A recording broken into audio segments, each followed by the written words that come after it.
Creigh, during your career, you've been a big supporter of tax increases. As I mentioned, in the last 5 years, you've supported about $3.5 billion in tax increases that we've been able to add up. About 6 times you voted to increase the gas tax and any number of other taxes.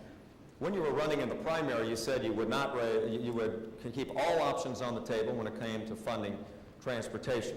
After you got the nomination, you said at Boise State a couple of weeks ago that you wouldn't use tax increases to fund transportation. In your transportation bill, your proposal that you made with Governor Warner last Monday at Roanoke, on page 10, you said you're going to make transportation a priority. It'll be a first session priority. You outlined a wish list, but not one dime for transportation.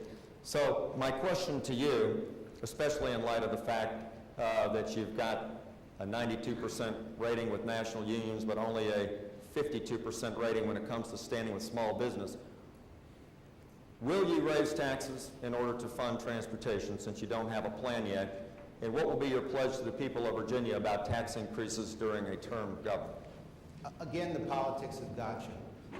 If you want to go through the entire record of each of us, Bob, I'm sure you can find lots of things that you wouldn't want me to tell these people about either. I'm not ashamed of anything I've done. I'll tell you right now that the first job of the next governor is going to be to restore confidence in the economy. And the reason why transportation will be my focus the first year is that there's no quicker way to create jobs and create economic prosperity in every corner of the Commonwealth than by developing a 21st century system of transportation. I've laid out a pretty specific plan that's part of my economic plan, because I think the economy, our ability to grow economically, is hinged on our willingness to invest in transportation. I'll tell you what I'm not going to do. And here's what I'll say about funding it. A lot of options are going to be on the table. I'm not going to presume what will or will not pass the General Assembly next year, but here's something that will not be on the table. I will not fund transportation on the back of public education. If you look at my opponent's plan for transportation, it's got a couple of different components.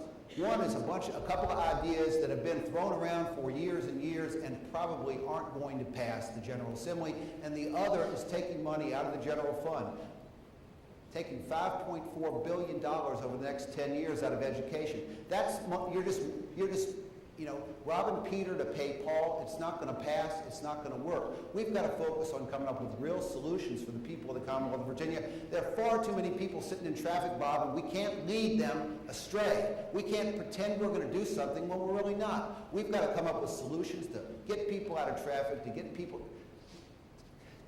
home to their families and to their workplace. We've got to come up with creative solutions, not just talk.